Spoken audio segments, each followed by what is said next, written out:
This week's episode is brought to you by being a ginger, because not only do you get to burn really easily just by looking or thinking about the sun, you get to itch for an entire week after because it's peeling. Oh, God.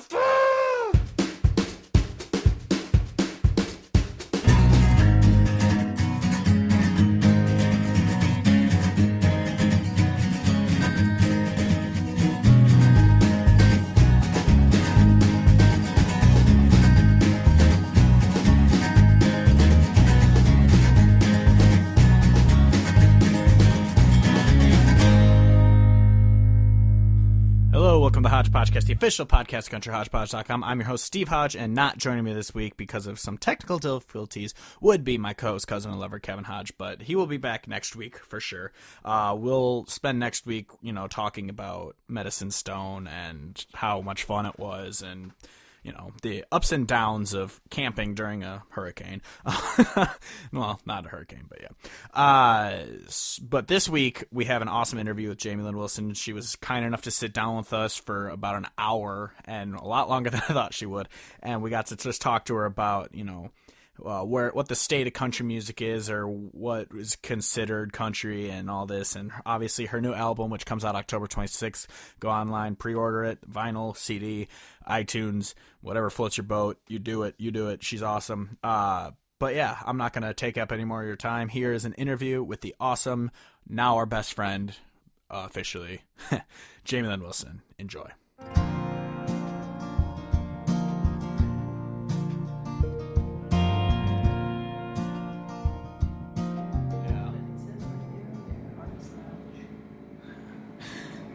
I don't know. I guess it was probably because it was a little cool last night, actually, instead of it being sweltering like it was the first night here. I know. I know. I was here the first night, too. Real hot. I was carrying around the baby the whole time. Yeah, when we were here last year, it was just sweltering every day. And we're like, oh, it'd be nice if it was cool. And I take that back. I'd rather have that. Today will be the perfect day. Glad that it's not going to rain. Well, I guess fingers crossed. Right. Looks like it's clear. Yeah, we had a joke going yesterday. Every time it would slightly slow down, someone would just go, I think it's letting up. And then it never did. Yeah. So we were saying next year we're going to make shirts for our campsite just says it's letting up. I know. I need a shirt. I was telling Roy yesterday, I was like, I have a shirt that says Mama Needs a Cocktail, but I've had it for 8 years and it's pretty warm. Need another one of those. Yeah. And also I need one that says, yes, they're all mine. I keep, every time that I've gone to the grocery store or whatever with all the kids by myself, are all of those yours? Why do you just always have small children around? Yes, they're all mine. Just get the Thing 1 and Thing 2 shirts for them, but just 1 through 4. Yeah, this is a different, or another one that says, this is a different baby. Last time I saw you had a baby. Different baby. You can't have more than one. Mm-hmm. Or 3. Yeah, it just never grew. Yeah. Well, we were going to have real mics, and then I forgot mine at home. And so now we're going to... So we're just going to make the MacBook work. We're ghetto rigging it through the Mac, yeah. It works. Yeah. You can hear it. Yeah, so you said this was your 4th Medicine Stone? I think so. I judge by babies. So, the first time I came, I brought TR with me, and he just turned 4. So, that was 2015, so 15, 16, 17, 18. Yeah. Yeah. This is our 2nd year here because, other than Windy City Smokeout, having everyone come up for that, we don't really get these festivals up there. So we're like, all right, we're going to make the 9-hour drive down to Tahlequah then for a good Red Dirt Festival. Isn't bad. I think it's 9 for me, I think. Oh, really? That's the part that's craziest to me, is I feel like I'm traveling so far, but then Texas is just so damn big. Yeah. I know. You're so close to Texas, it's still so far from me. Yeah, I always, getting down here, I was like, Austin was probably a 2-hour drive from here. No. I think it's 6 straight. Jesus. 6.5. I got no concept of space down without stopping. I know. Every time that we tour up north, I'm like, oh, we're going to have to go to, Iowa, and then we're going to go to Omaha, and we're going to Kansas City, and 3 states in 3 days, and Yeah. they're all like 3 hours from each other. Yeah. 2.5 hours. Yeah, we're Man, it's not bad. Oh, it's not bad at all. Yeah, like he lives in Iowa, and that's 3 hours from Chicago. Right. So it's just a quick, hop and a skip over there. So yeah, coming down here, we're driving through 3 states. It's so far. Yeah. Yeah. Easy drive home to make it back home. Yeah. But yes, yeah, because up north, I liked the kind of jabs that you, Charlie Crockett, and Aaron Lewis all threw. It's just like this is a country festival, and we're at Right. a city smokeout. Did they say that too? Yeah. Oh yeah. It was a great Charlie thing. right before he gets off stage, he goes, "All right, everyone, just let's try to keep it country." Yeah. Yeah. I know. I just remember going, huh. All right, well, I heard this was a country festival, so here's Yeah. a little to-be country song for you. That is exactly how I feel every time I look at the lineup when it's Yeah. announced. I'm like, I thought you were going to have a country festival. At least with Windy City Well, Smokeout, it's nice I to mean- put a lot of good artists right there in one day. Yeah, it's confusing because, like, kids that didn't grow up with any semblance of actual what country music used to sound like, Yeah. they think that that's what country music sounds like. Mm-hmm. And so whenever you say something about, well, that's kind of pop music, and it's fine for pop music, Yeah. But and they're like, no, that's what country sounds like. That's country music now. So like the definition is just changing. Yeah. Well, that's the thing that always and gets that's me. like you can fight it as much as you want, Yeah. but like That's you know. what gets me because it's like we're in this weird middle ground where I still like using country to refer to actual country music, Right. but then there's this whole world of people saying, "Oh, this is country." I'm like, okay, so let's just have like a sit down, the Well, whole there's world. Let's decide what are we going to call things. right, you kind of have to just say like, because people ask me what kind of music I play, Yeah. and if you say country music, people, Yeah. like I don't listen to country. I'm like, well, not radio country. I don't play that. Like, Yeah. so you have to kind of say like, I don't play the country that's on the radio. It kind of sounds like what used to be on the radio. Just be like, I actually play the guitar, and they'd be like, oh. Right. There's acoustic instruments in my Yeah. set that don't run through synth pedals. Yeah, not to, Which is single all anyone out. cool. Like, I'm into all that stuff. I just want to have an option of like being able to listen to something that actually has. Yeah, I always feel like, you can listen to whatever you want. I'm never going to hate on anyone's preferences for music. It's just when they're just like, this is what country is. I'm like, Well, I've been also listening to it for a while then. what gets me is that there's no options on the radio. So like, Oh, God. I can't tell if I'm listening to a pop station or if I'm listening to a country station. And there used to be like actual distinctions of style, and the only way that I know that it's country is that there will be a syncopated banjo in the back. Yeah, exactly. And the banjo wasn't even on country radio until the Dixie Chicks. Yeah. Like whenever they came out, they were too campy because there was banjo. Oh my You God. know, so like How dare they? how dare they? So then all of a sudden that became like, this is how you turn a pop song into a country song. You have Oh, yeah. banjo in the back Exactly.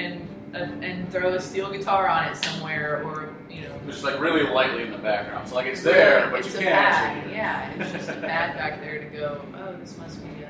Yeah, we were joking because when we were also, when you see Smokeout, not to single anyone out, but Walker Hayes was up there doing his rap songs, and he started one song, he put on an acoustic guitar, we're like, oh, he's going to break it down, and literally before he started singing, he took it off. And we're like, all right. Maybe they changed the set list. Yeah. He forgot what song he was playing. Maybe they called an audible. Yeah. Decided to change it. Well, and that's what I love so much about down here. Hi. Howdy. He's sleeping still. You take him? This is Roy. Hi. Hi. Nice to meet you. These guys are Midwesterners. Oh, Yeah. They're from Iowa. Yeah. Chicago. Chicago. We like the Bears and we like hashtags. It's okay. We get it too. People make fun of our accents. Good to meet you. Yeah, you too. Yeah, we got that a lot since coming down here. Everyone's like, "Oh, you guys are from Chicago. You like the Bears?" I'm like, "Yeah." Brennan, we tour with Brennan Lee a lot, and she's from North Dakota. Oh yeah. And so whenever we go up there, she always makes jokes about, she's like, yeah, say Minnesota one more time. It's real fun every time anybody says it. Yeah, Yeah, we say it that way. Don't you know? Yeah, my older brother went to university in Minnesota, so we're like, oh, you're a golden golfer. Yeah. She's like, it's real funny, guys. You know. I'm like, yeah, that's almost as funny as the baby jokes of you know how that happens, right? Yeah, I do. Nobody's ever said that to me before. It's weird. It's a funny joke. What are you trying to have, a baseball team? Yeah. Almost there. I have 4 kids. We just start. You almost have a basketball team. Yeah.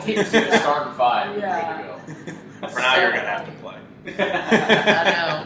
I know half the reason that I didn't tell anybody that I was pregnant was so I didn't have to hear that every day. I mean, it's like getting ginger jokes. I've heard that every day since yeah, South Park. I know. People used to be original with their humor. Mm-hmm.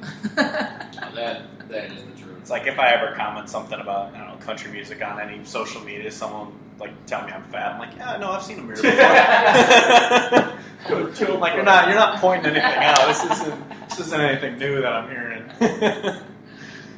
Did you have fun last night? Oh yeah. Yeah. Through the rain? We did manage to stay about as dry as possible. Yeah, So did you make it through the whole night? We went down between or after your set, and then it was just downpouring, and we kind of felt stranded, and so we didn't end up getting back up. Yeah, there. we're bummed we missed out Charlie, but thankfully we saw him in Windy City Smoke out this summer, Right. so we're like, well, at least it's not one that we're missing out. Yeah. Right. And he's in And Chicago in November. Yeah, and Turnpike, getting to see so- Cody Canada There you play go. with you, and then also just playing with Jason Ball and Mike McClure. We're like, okay, Right. still get to see a lot of it, which is nice. Well, that's the cool thing about these festivals where we're all friends. Yeah. Is that like last night I was setting up for my show, Mhm. and Cody Braun, Reckless was playing after me, and and his tech came up and was like, "Hey, Cody wanted me to go ahead and set up his DI. What side do you want him on?" That's and I awesome. was like, "Are you just gonna set it up like so that he can come play with me?" And he's like, "Well, yeah. I mean, I have to set it up anyway, so." Might as well do it. And I was like, Cody, you're gonna play with me? And he's like, well, if you want me to. Well, 'cause last year didn't. It's just that's the way that it is here. So it's cool that we can. Everybody you don't have to catch every set because everybody kind of. And I love that about that because I feel like it's kind of what music's all about. Right. When it comes makes down it to it, fun. and it makes every set that much more interesting. And it makes it more fluid and not like. So this is our set, and these are our parts, and like do not stray from what we always do. Yeah. It makes you It's go. just like a I don't glorified know jam. what's gonna happen. Yeah, when I got the email about setting up like the interview and getting media passes, they're just like, yeah, but it's different because it's not just you go back there and no artist knows each other. It's just a big family get together, and I was like, and I love that about it because it was also, I don't know if you ever heard that now infamous Cody Jinks quote when he was in Peoria where he said, "Fuck Nashville, we'll start our own club." Oh yeah. And we're like, that's awesome because Paul Coffin wasn't even on the set list, but he's going up there and singing with them anyway. And like, Well, that's and all of those guys, like, I don't know, it's just anybody that wants to be friends with people is invited to be friends. Yeah, and they're know, not. Yeah, no one's being turned away if you want to jam. Anybody that wants to be cool and be friends is in. Yeah, it's you know. awesome. So like, I mean, I know Paul. We've written songs together, and it's the same. Like anytime I was in Dallas one time, I posted a picture of like the Dallas skyline in the morning, and 5 minutes later, got a text from Paul. Yeah. You in Dallas? Yeah. I was like, you want to come have coffee? I'm at the Belmont. Sure, let's go. Yeah, that's awesome. So, like, I love the whole family. Yeah, feeling of it's it. way cool. And then there's like kind of offshoots of like Sonny and Ward and Cody and Paul and and then there's like John and Tyler and like there's like all of the offshoots of like where we live. The regional kind of groups, but then we all get together at one of these festivals or at Steamboat or at Key West or whatever, and it's just it's a family. We're hoping to go to that Mile Zero. Go. It's my birthday weekend, so I really want. It's really fun. Yeah. I mean, that being said, it's only happened once. Yeah. It was really fun. It was. Yeah. I would love to get down there. I remember last year looking at the ticket options, and I was like,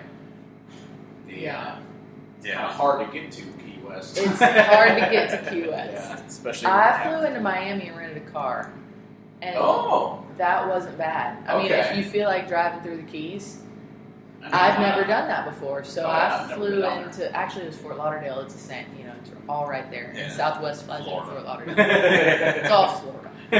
Just a bunch I've of realized that's not the thing. Florida, like, it's so far from. You talk about Texas being far away from each other. God, like it takes you so long to drive down Florida. But I rented a car and flew out of Fort Lauderdale, and it's 3 hours. The 3 hours drive down the Keys, and it's a way cheaper ticket. and it's a good drive. Oh, I mean, that's if you've never done the Keys, you just kind of drive over a bunch of bridges and see a bunch of bait places. Another bridge, another Pizza Hut, another bridge, some wedding venues. I would love to get down there. I would love to get out to Steamboat too. I don't think I'd ever heard of it until last year. Oh, really? And then I saw the lineup, and I'm like, okay, how did I miss this? Yeah, it's like 50 plus artists. It's the first year we heard about this, I think it was 3 or 4 years ago, we heard about it because obviously word doesn't travel up north in terms of real country. And I was just like, Kevin, we should look into this. And then we found out some of my friends from college come here. This is their 5th or 6th year, I think. I think they might have been all except the first year. And so they're like, yeah, come down with us, camp with us. So we're like, yeah, we're 100% doing that. So we came down here and we loved it. Yeah, so are y'all camping like in a tent, or do you have like a... Yeah, the ground has not been kind to my back. I was about to say, how was that last night? Did y'all's feet get covered? Well, I had an air mattress, the little thin one that has deflated, and so just on the ground, and I managed to stay dry, except for like when I woke up, like my feet area was all wet. But I didn't notice till I woke up, so we're good. Right. You don't need that much sleep. And... It's overrated. Yeah. As much as I love the special, I am looking forward to a bed again. So. I know. We got a room last night. I camped last year. Yeah. I just they offer us rooms. We get rooms, and I was like, yeah, I kind of want to camp. Yeah. I mean, last year was nice with it. No rain. I'm glad I didn't do that. Well, I couldn't have because I have the baby. But Yeah, it was nice having have all the flaps open on the tent, so you have the breeze rolling through. This year we have to have them all up because it's raining. Ooh, I bet it's stuffy. Yeah. Thankfully, after the concerts on Thursday, I couldn't fall asleep, so I got up and drove to a gas station to get batteries for my fan that had died, and I was like, I'm not going to be able to fall asleep without this, so I have to get this. One time, Roy and I were talking about it last night, that probably 15 years ago. I think we were dating. I'm not even sure we were married. But we played, my first band, the Gougers, played the Larry Joe Taylor Festival in Stephenville, which is also a real big camping situation. I got told about that by some random drunk dude. Yeah. Lots of those at the Larry Joe Taylor Festival. He probably is a regular there. But it's huge now, like 30,000 people huge. Oh, wow. That's crazy. But it wasn't that big at this point. Yeah. But we were camping backstage, and it was like tornado warnings. Oh, Lordy. And stuff. We're in this little, like, 2-person tiny tent. And I'm like 22, like guys, did you just hear a tornado warning on somebody's radio? And so we like, just, man, Turnpike should write a song about this. Yeah, years later. It's like that's not good. We just in our tent through the tornado, and then the next, like, Stoney's bus couldn't get out, and like nobody's bus could leave. So that's what I was kind of wondering about with here. There were a couple that were stuck. They had to get Charlie's out this morning. Wow. It would. Our minivan got stuck right there last night. We had to ride in one of those mules up to the room. Jesus. Roy came to get it out this morning, and he was like, "Security guy just pushed me, like literally just pushed with his arm." The minivan came out. Oh, that's awesome. Yeah, this does though remind me. We have Country Thunder up in Wisconsin, and I went a few years because I remember I went in 2012 and Wade Bowen was there, and so like the headliners are usually the pop people, but early in the day they usually humor us by having the artists that I want to hear Right. there. And like this year they were like, of course Sam Hunt was a headliner, but earlier in the day they're like, yeah, we have Mark Chestnut. I'm like, well, why don't you have him headline? Right.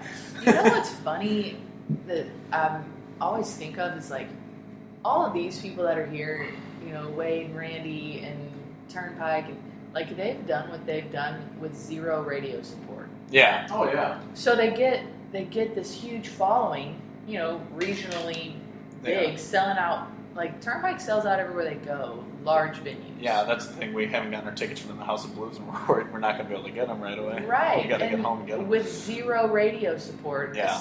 I mean, they'll get XM Play or they'll get regional Texas stuff or Yeah. your little Americana stations around. Yeah. But like, I wonder why big pop radio, you know, like mainstream radio doesn't go, you know what, if people were exposed to this, they would like it. Exactly. Yeah, that's the thing that blows my mind. Because people aren't exposed to it, Yeah. and they still have a huge following. Yeah, So- I mean, that's exactly why we started making a podcast, which is we wanted to tell our friends Right. to listen to better music because they listen to trash. And I was like, there's Yeah. so much out there that Right. I know that you'll like if you just hear it.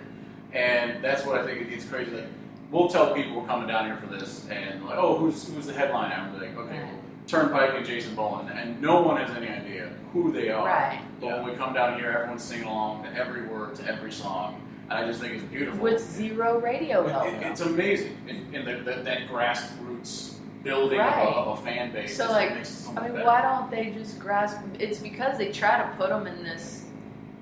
You know, they've tried. Like Randy and Wade have all done the Nashville like going. I've done it. Like I had a publishing deal with one of my bands, and but they go and they try to kind of go.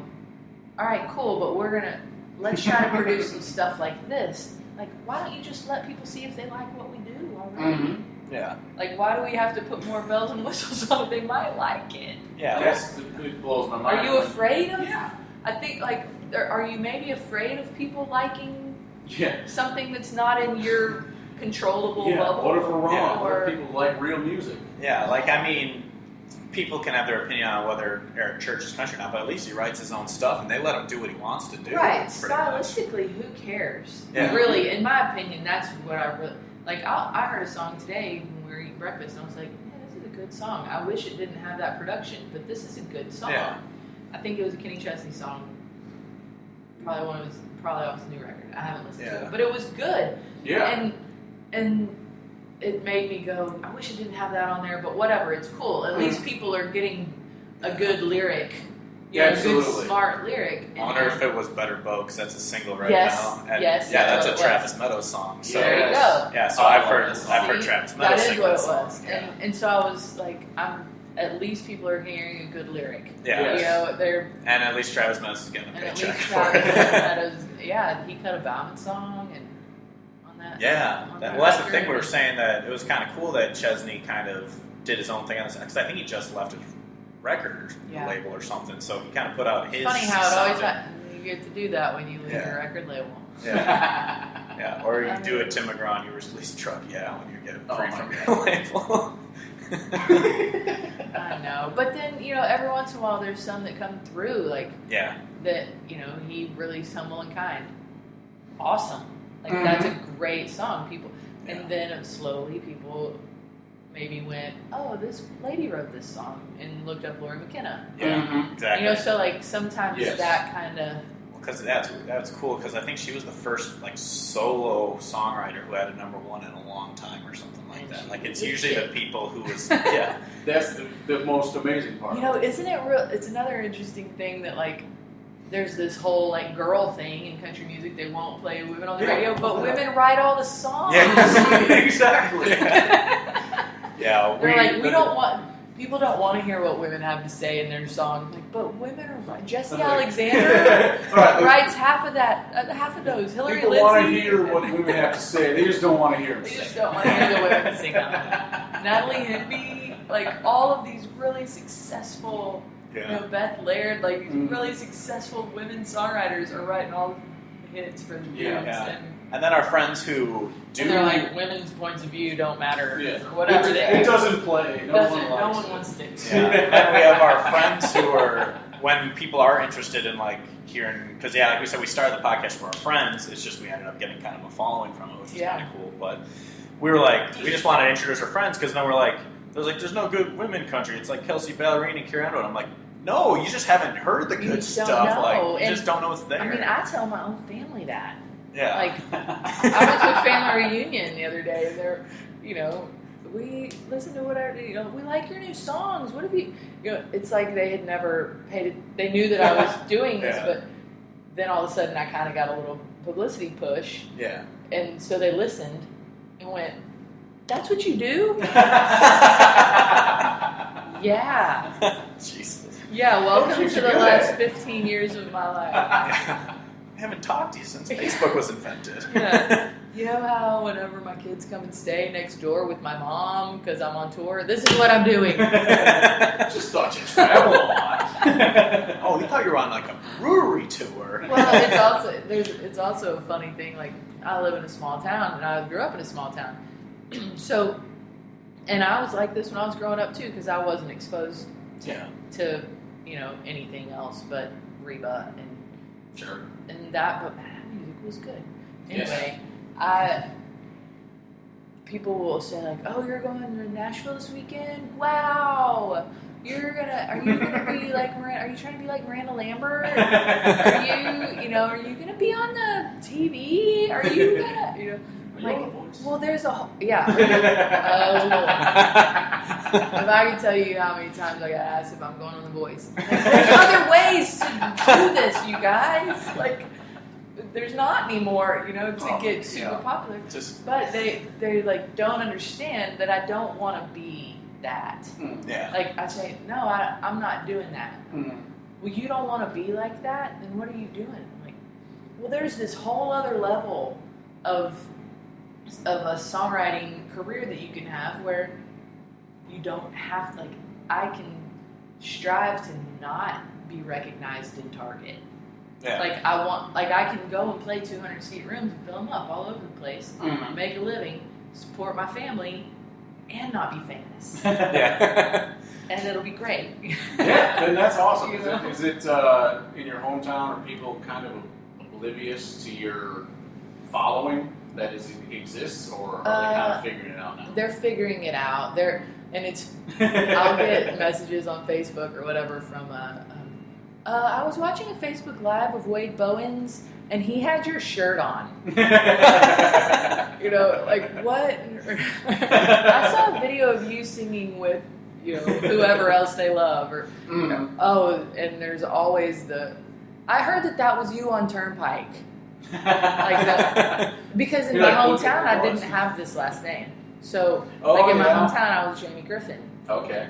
And so for a while, it took and on Facebook, I'm not Jamie Lin Wilson on my private. Yeah. I'm like JL Wilson, or like, so there's and I change it every once in a while anyway. But, so they'll go, somebody told me that this is you, and like send me a Spade, or like some song that I'm on Turnpike. Like, yeah.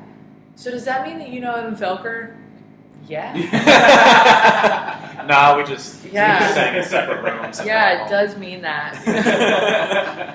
Like, that's really cool, or anyway, it hasn't gotten, like, it's just, they're still surprised. Like, because I didn't do this either when I was growing up. Like, I didn't get a guitar until I got into college. So, to a lot of these people that I grew up with, I'm a completely different. Like figured out music all of a sudden? I was an athlete in high school, so like it was an opposite. Like, I wasn't even in the choir, I wasn't in the band, I wasn't, like, and then I just went that way. Did you always sing though? Just like for fun? Yeah, I mean, talent shows whenever I was little, just because my dad was on the fair board, and the fair board kids had to enter the talent show, or else there wouldn't be any talent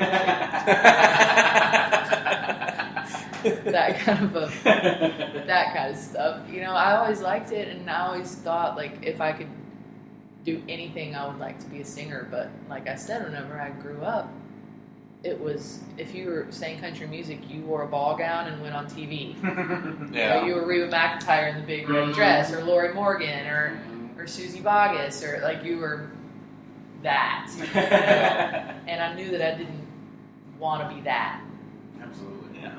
But I didn't know that it existed. And then I saw, like, I went to college and I saw Susan Gibson play somewhere at a bar, and I saw Rodney Crowell at a bar, and I would go watch Bruce Robinson all the time, and Jack Ingram, and these people who were at this other level, and went, maybe do, went and saw the Dixie Chicks one night, and it was at this huge arena show, and before I had a guitar, and my cousin and I were there, and everybody cleared the stage, and Natalie Maines stood up there by herself and played Cold Day in July with just a guitar, and I was like, I could probably do that. Like, not like this, but I know I can sing that song, and I could probably get a guitar, and I could sing and accompany myself in my room. I didn't mean like I could be on stage doing it. I just meant like I could probably do that.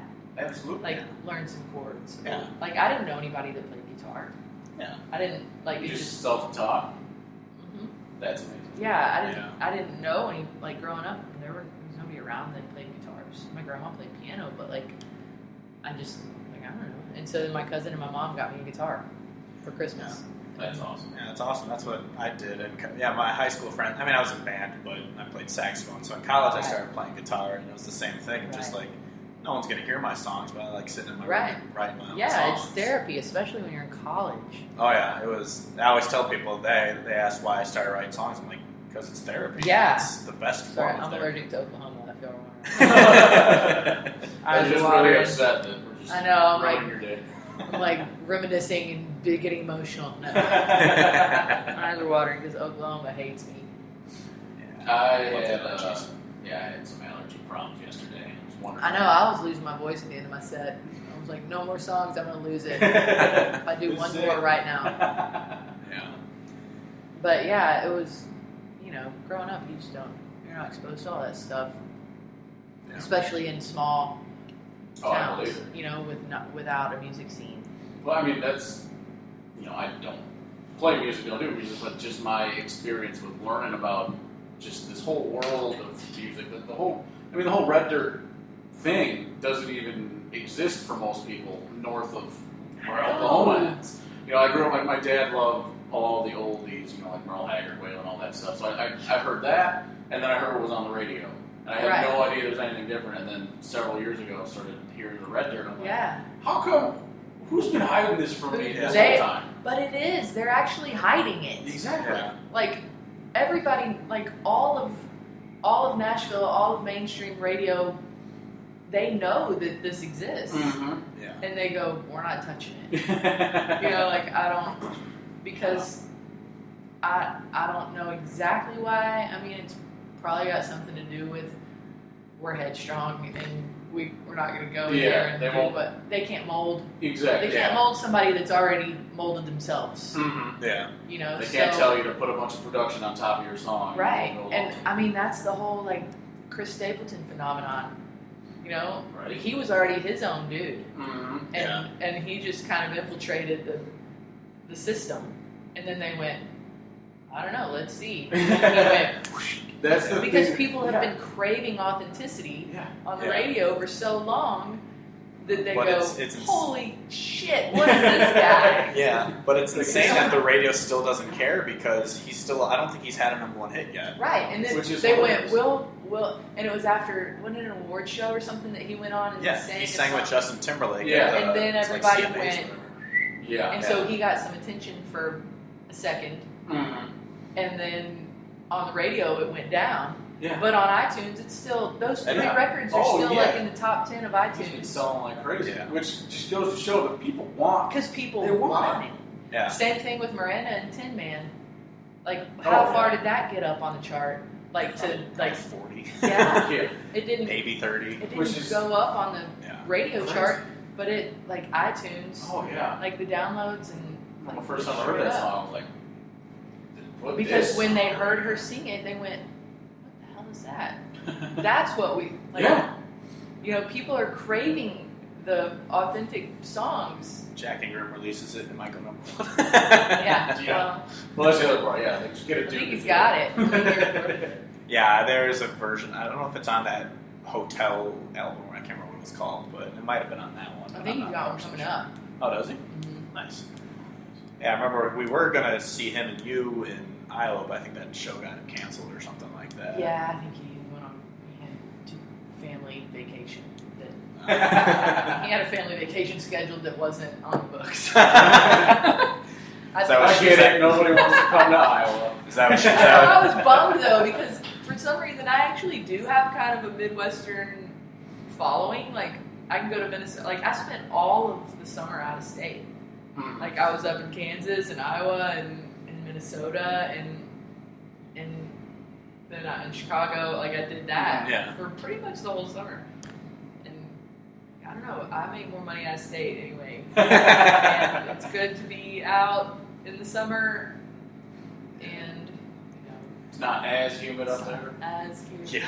I still complain about it all the time. It's insane that there's definitely a demand for that because I remember they started a third country station up in Chicago, and the whole advertising before it started was just like different country. This is going to be its own new thing, and then they played the same stuff, and it's just 3 of the same stations. I was like, if we ever get a voice big enough, let us have a radio station, and we'll play Red Dirt. I want a radio station. You'll see how Wouldn't many. it be awesome? Or just play whatever you want, even if it's not us. But you'll see how many people leave those 3 stations for that station. People don't.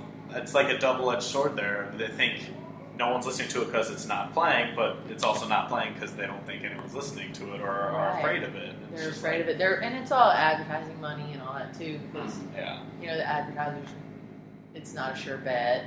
Yeah. That kind of. Yeah. And you can't operate a radio station on. I swear it's good music. Yeah, but it's good. Trust me. Yeah. But even when we had Turnpike right before Brothers Osborne at Windy City Smokeout. I was actually surprised at how much of the crowd was singing every song. Like, I know. When I got up on stage to sing, I was like, wow, these people are into it. I was so excited. I didn't know either, because it's such a... Oh, yeah. Like, the other bands were so different. Especially in Chicago, and then with the people that were playing throughout the day. Yeah, and Turnpike fans aren't really known for being the most accepting of, pop country. So I was like, these people are going to sit through all of these other stuff just to be at the front. We were on the other side. I went and visited my sister in case I did actually skate something. Yeah. There was that catwalk, in the front of the stage for everybody to use, and I was like, Evan, you can go out there. And he's like, that would have been funny. I would have laughed really hard if Evan did just walk out in front. Yeah. That actually reminded me of when we saw Cody Jinks, and he had the same catwalk for, I don't know, I think Chase Rice was also there or something like that. He just goes, I ain't going out there, I ain't no Nashville pretty boy. I love it. So funny. Yeah. But, I don't know. Music, it's so subjective anyway. And also, one thing that I've realized being in this business and being so passionate about what I like and what I've learned that, like, some people are really into music and some people aren't. Mm-hmm. Like, they just want to hear stuff that makes them want to have beer. Yeah, some sort of noise. And something that's in the background. And after they hear it 14 times, or what's the number officially, like 21 times? Before it becomes a habit or whatever. It's like after you hear a song 21 times, you think you like it. Because you know the words. Well, see, that just cracked the code on why the radio is the way it is. We'll just play the same shit over and over again. Right. Eventually, and then they're gonna like it. They do, because it's a mental thing. Like, after, even me, like, one time I was flipping through stations and I was like, this sucks, this sucks, this sucks, this sucks. And I got to something that I was like, oh, cool, this is fine. It's like nostalgia, I like it, you know. And then I realized whenever started singing it was She Thinks My Tractor's Sexy. That it is a groundbreaking work of lyricism. Yeah. and at the time when that song came out, I was so anti She Thinks My Tractor's Sexy, you know? I was like, this song is horrible. But then I was like, this shit that's on the radio right now is making My Tractor Sexy sound like Guy Clark. Yeah. It's so true. Like, what is happening? You know, but it's because it was so familiar to me, because they, you know, all of a sudden it, like, the the music of it, like the intro and stuff, I was like, oh yeah, this is cool. I know this song. It's just as soon as you hear like a fiddle, you're like, oh, thank God, there's an actual violin. And so it was like I had that moment of like, geez. But some people are really into film, and they get really upset with me when I tell them my favorite movie is Tombstone. They're like, no, but the thing is, you have to watch this other movie. Like, you just don't know, and then they like give me all this film festival artsy movies. I'm like, nope, I don't want any of that. Yeah. I don't want to have to think whenever I'm like, I want to watch something that either makes me laugh or like mostly just makes me laugh. Or is Tombstone. Yeah. Like where I know every word to every, where it's just it's the best. So, like, to them, I'm a Neanderthal.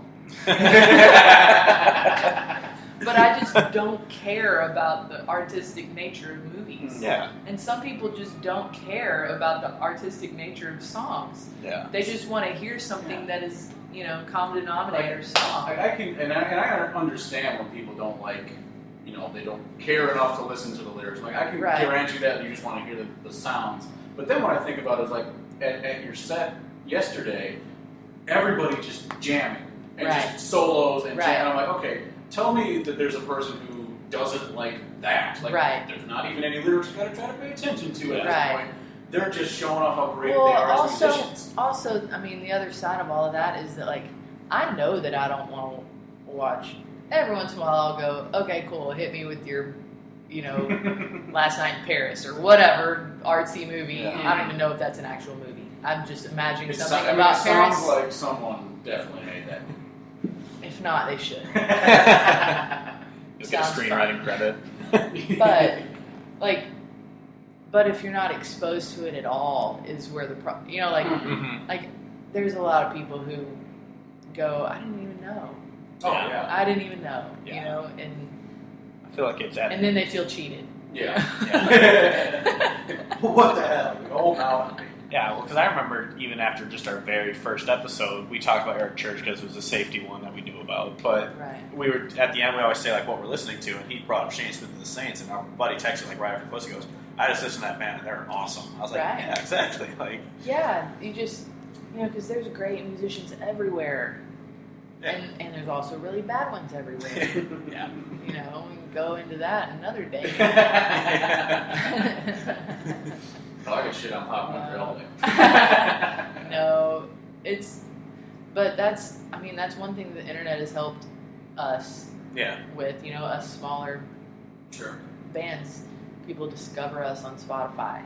Mm-hmm. That's how I've gotten a lot of things from the Discover playlists on Spotify. Right. Yeah. But then there's a whole other thing about how to get on those. Those playlists are the new radio, so you got to have somebody pushing your songs onto those playlists. That's such a disappointing part of it. Is like, we got this new avenue for music to come to the people, and you can do whatever you want. And then they go and mystify it. People take the playlist. Well, the worst one was when they had a Randy Travis playlist. It was like, this is what Randy Travis is listening to. The first song was Kane Brown. I'm like, he's not listening to that. Don't believe me. I promise that's not true. I believe you at all. Like, he met him once, and his publicist said, hey, we're going to stick your name on this playlist. And I know, I have a soft spot for that guy, though. Kane Brown? Yeah. I do. I mean, I've only listened to a few of his songs. But, what you should do is... But I just think that he looks so gentle. Like, I think that he just looks like he's a really nice guy. Probably is. And he was at the... I'm sure he is. And he was at that... that Chicago festival too. Yeah. Backstage. He was the one I skipped. Yeah. He seems like he's real sweet. Like, I want to be his friend and be like, come here, little fella.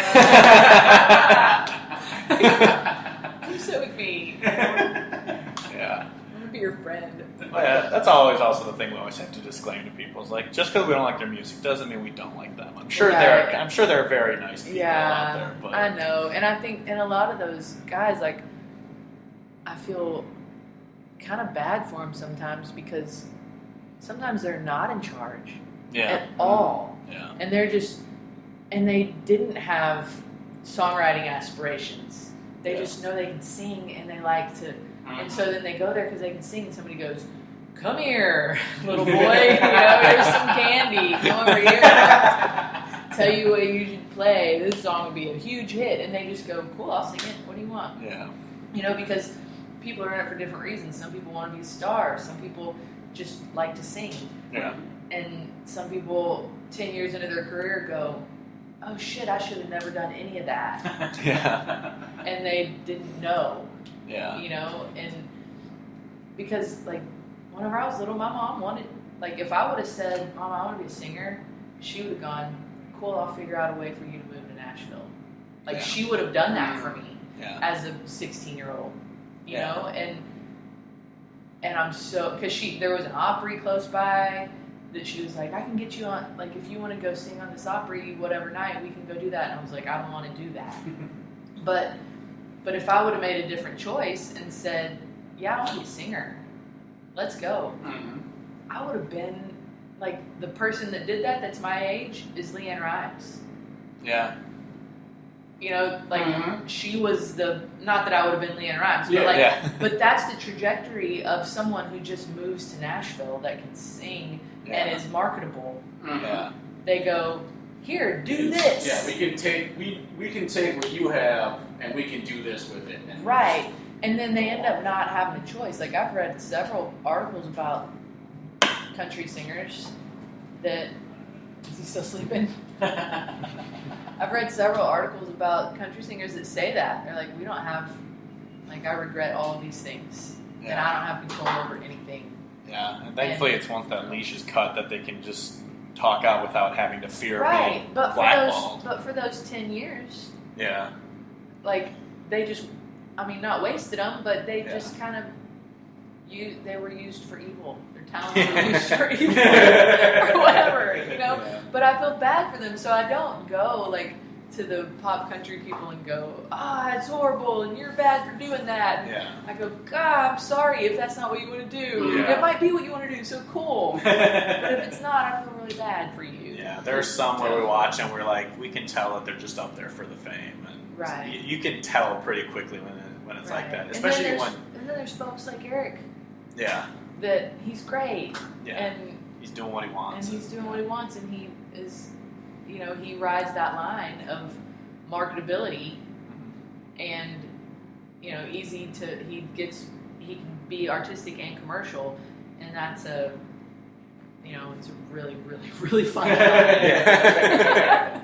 But he rides it, Yeah. pretty well. Like that song, that Desperate Man song that he has out right now. Sounds kind of like a Stone song. And I mean, that's a Ray Wiley co-write. Yeah, exactly. And Ray's like, "Cool, I'm in."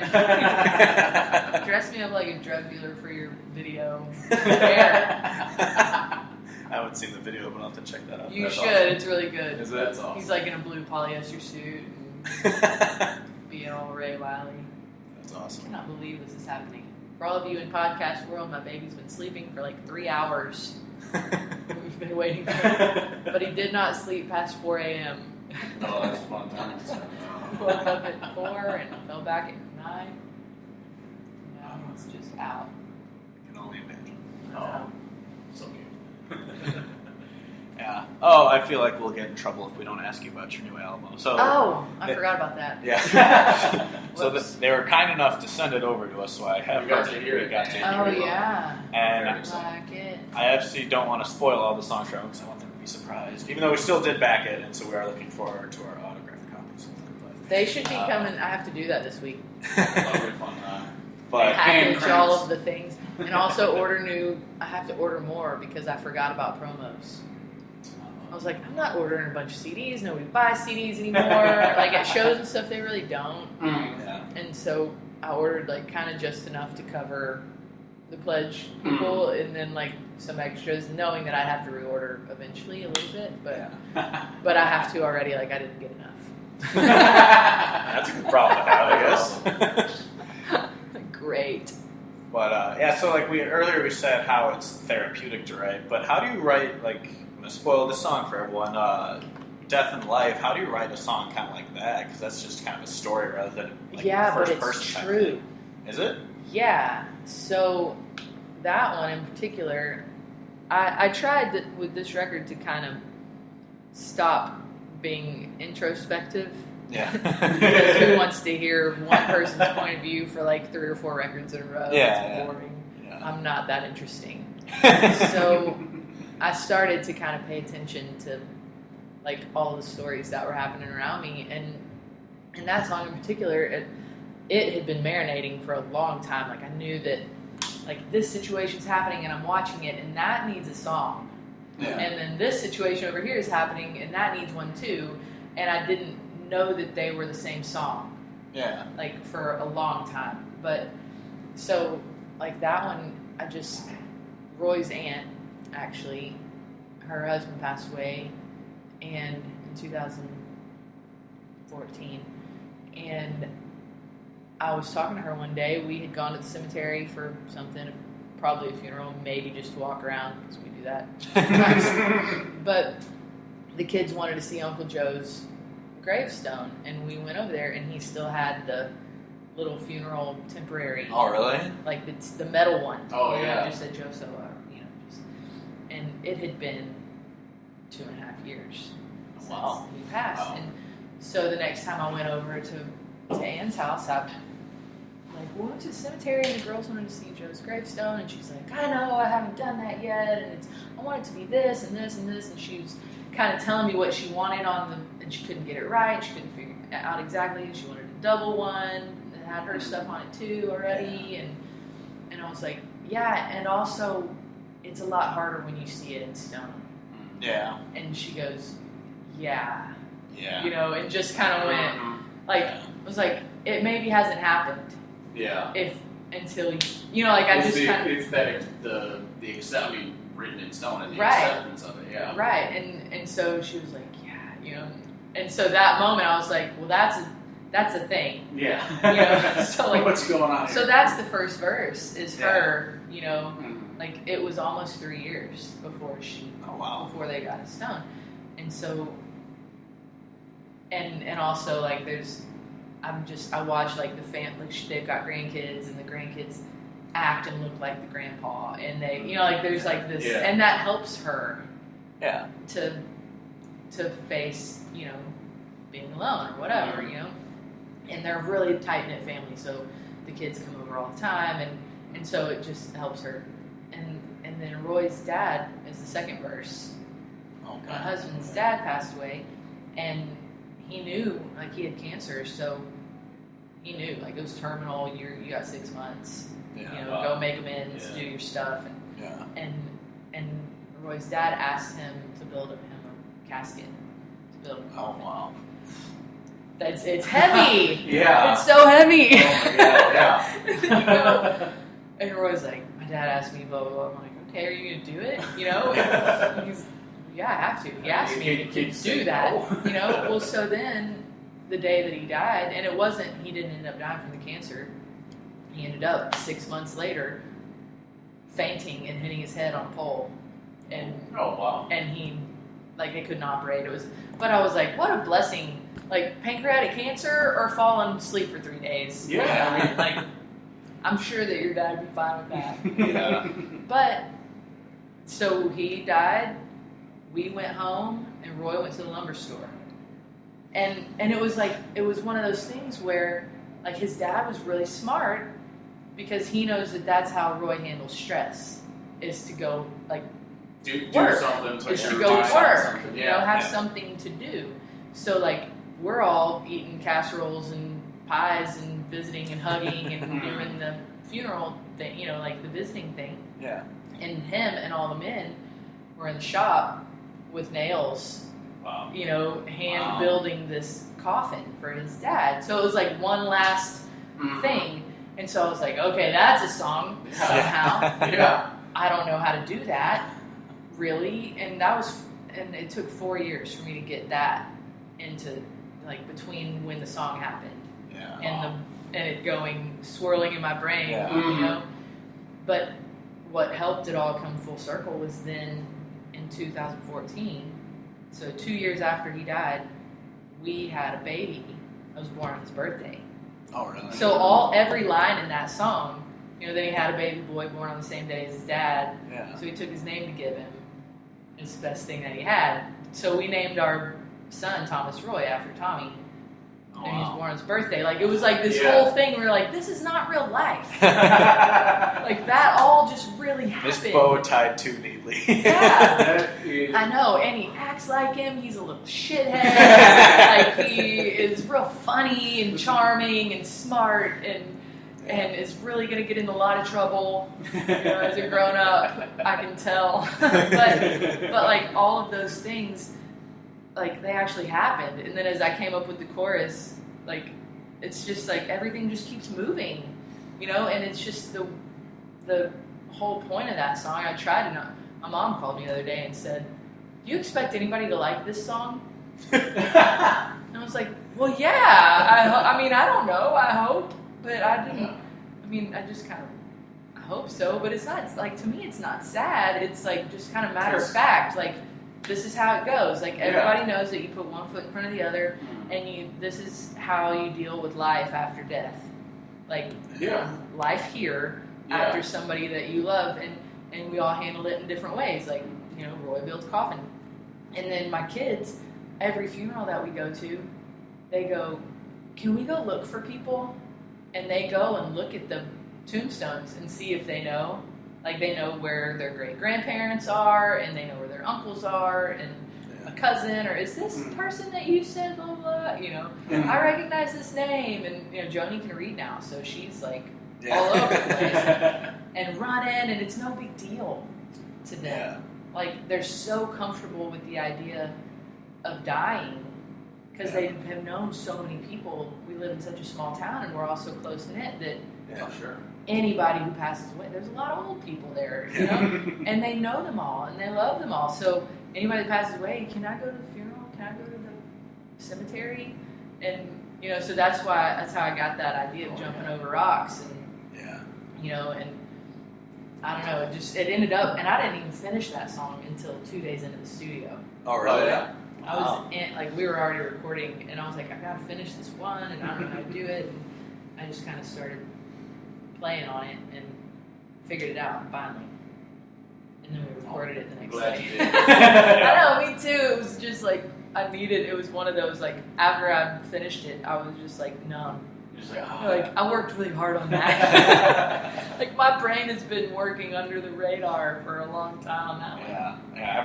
There's always those songs every once in a while where I get done listening to it, I'm just like, whoa. Yeah. I know. I needed that one. And now I can stop thinking about it. It's one of those. Move on to your next pop country album. Yeah. Yeah. It's easier. Bring in some synthesizers and Just beats. tell someone that they're going to play banjo, but then you just don't really put it on there. Right. None of us plugged in. I know. I was interested to see, like, how the country music purists were gonna react to, like, that first single that I put out, the Being Gone. It's like got interesting, like, rhythm, bass lines and stuff. It's like, I can't wait to hear somebody tell me that's not country. It's gonna be real fun. Like, I'm sure there's someone out there that's so hardcore that like, oh, it's not country. Well, what I kept telling the guys, like, I kept telling them to make it less country. Like, it's like, look, guys, my voice is country enough. No matter what comes out of my mouth, no matter what you play, like, it's like, you listen to the words and hear this is gonna be, But I don't need you to camp it out Yeah. for me. Like, we need to, But there are the different levels of people. Some say country music died with Florida Georgia Line. Some say it died with Garth Brooks. Some says it's been dead since Waylon was alive. Like, you talk to people that were in Nashville in the 80s and the 90s, and they're like, oh yeah, we were saying all this same shit back then. Yeah. Like, it just keeps going. Which unfortunately means, like, in 20 years I'll be telling my kids, they're like, you should have heard it's this getting stuff. worse. Yeah, you Well, should have there's heard that. the stuff we were saying when, with Kenny Rogers. Yeah, exactly. Yeah, like there's that, what's his name, Reginald or whatever, that Twitter Oh, account where he's I'm just glad I'll be dead when they consider Kane Brown classic country. Oh, goodness. But, like, country music has always been influenced by pop music. Yeah. Like, Ray Price was pop music. Oh, yeah? Because back then, pop was big band. Yeah. So then they put... So Ray Price was singing, was Cherokee Cowboys, and they were doing their country thing, their shuffles and their waltzes, and then they did production with the strings, and with "Don't Look So Sad, I Know." Then he was a crooner that was a country crooner, but that was pop music then. Yeah. So they were having the same discussion. Oh yeah. Back then, country music didn't have drums. Like Hank Williams put drums. I think it was Hank. Yeah. And they were like, "No!" Yeah, we saw a bluegrass band in Chicago a couple years ago, and they're like, "Buy our records. The first one has a drum on it, so we're not as proud of that one." I'm like, "What?" Yeah, there's a thing about that.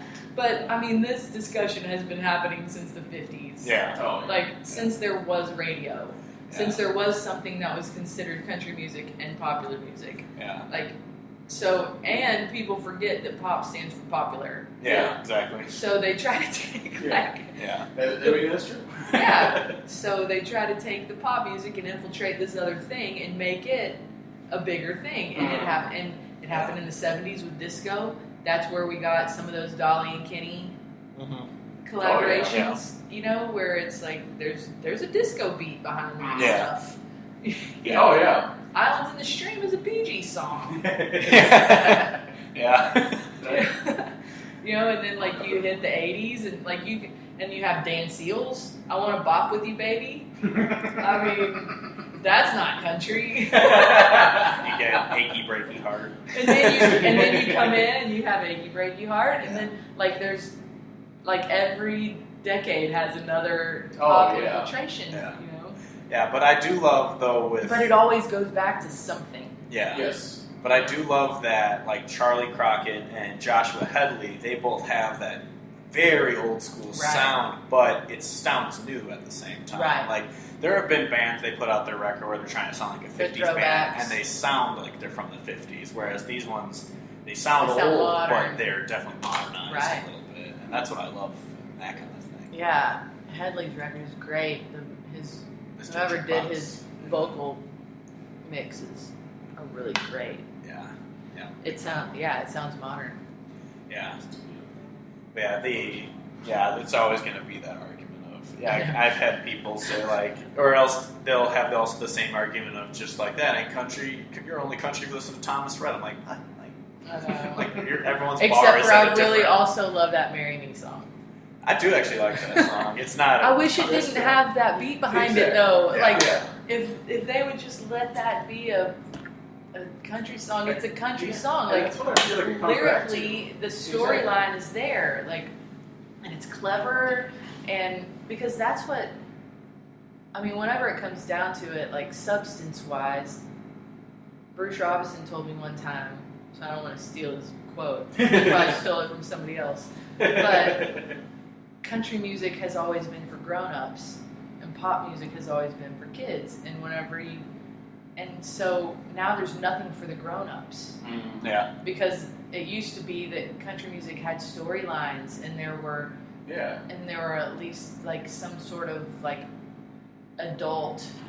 Not that every song has to be about cheating and drinking and whatever, but it's like something that it makes you think.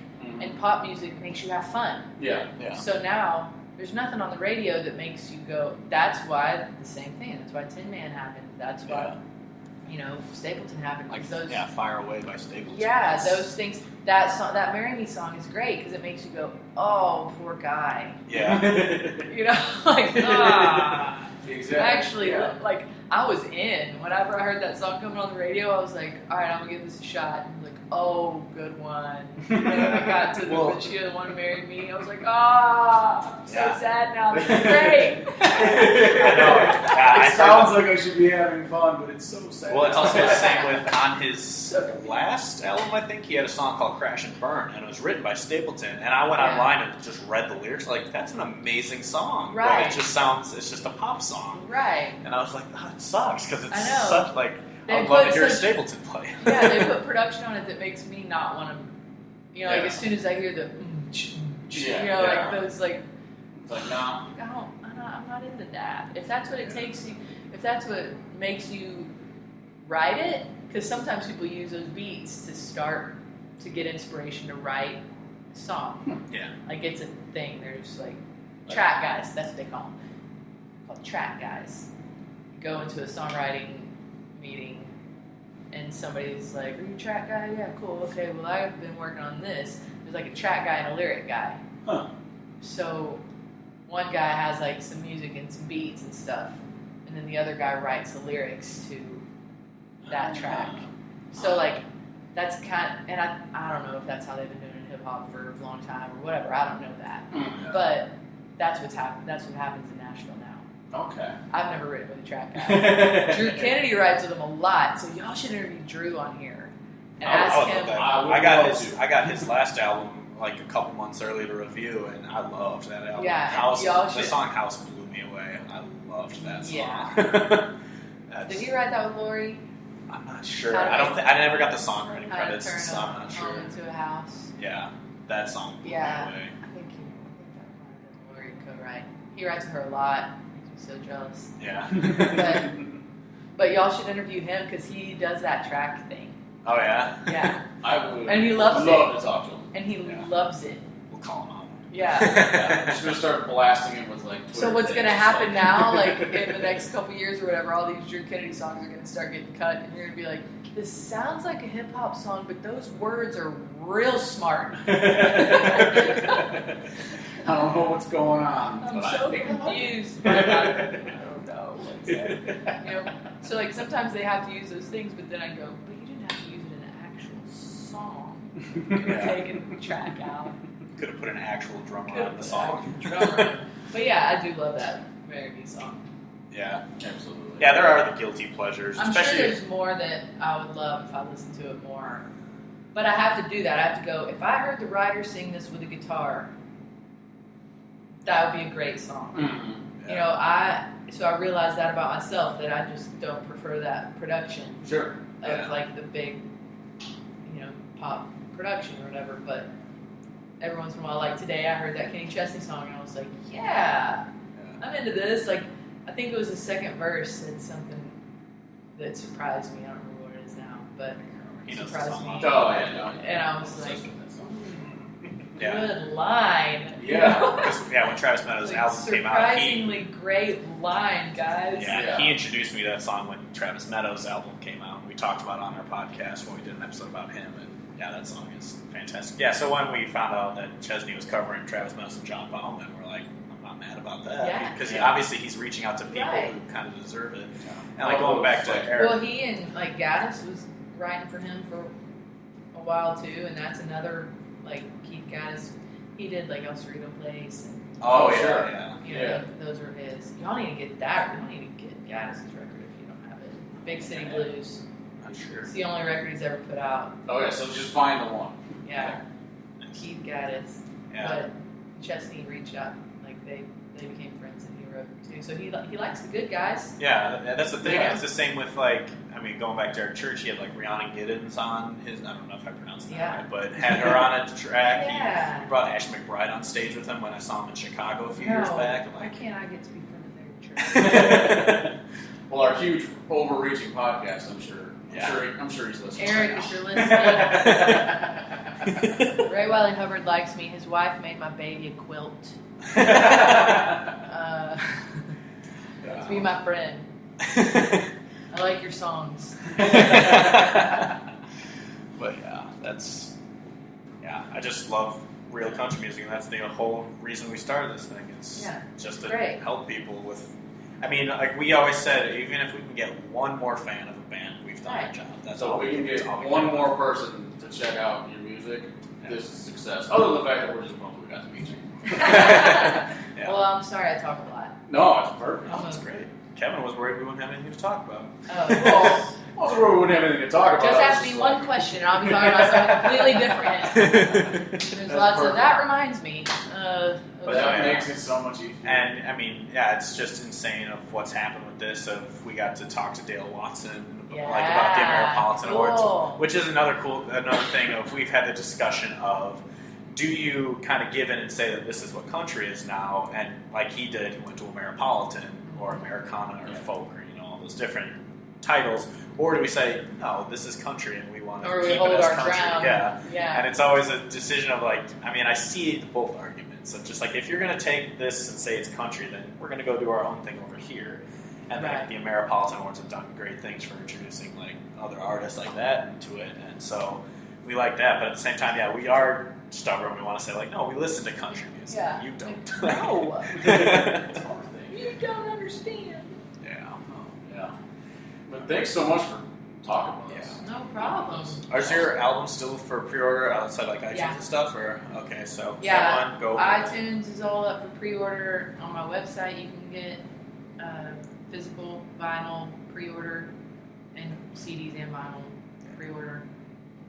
Yeah, everyone. Yep, about to start shipping out all those things. Yeah, we were talking. Anybody want to come hold a baby so I can ship out all those things?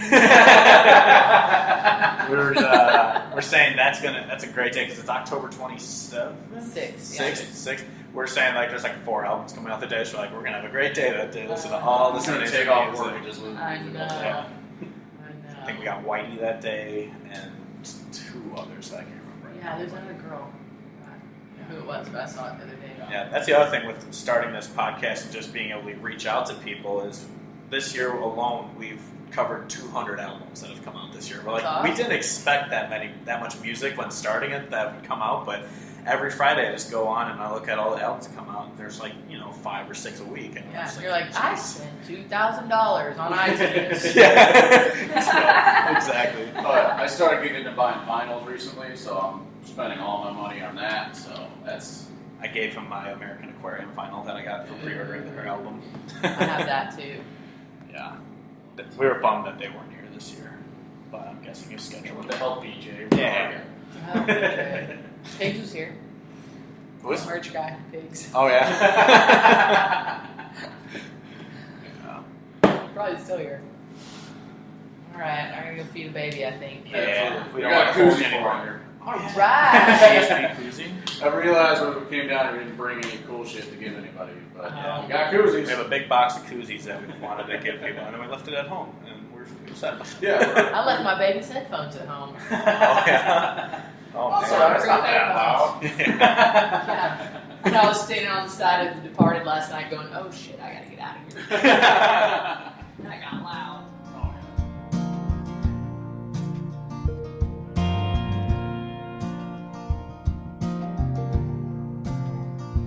Well, the night goes on forever when you try and make it last. We were passing time together just by laying in the grass, and we stared into the heavens and we saw the worlds collide.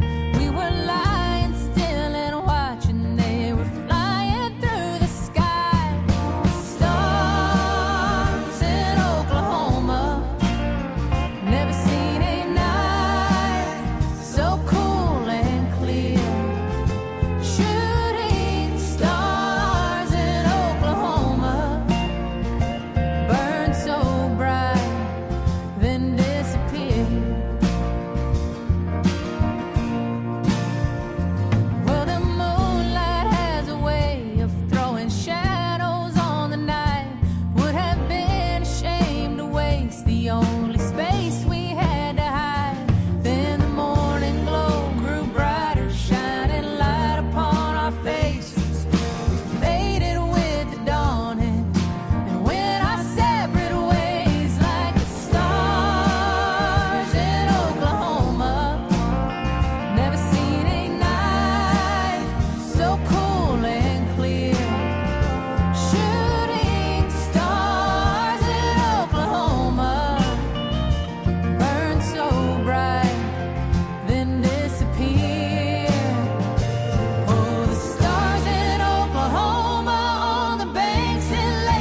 say it like a photograph of grace. But fools need supervision or a gift for saving face. Yeah, we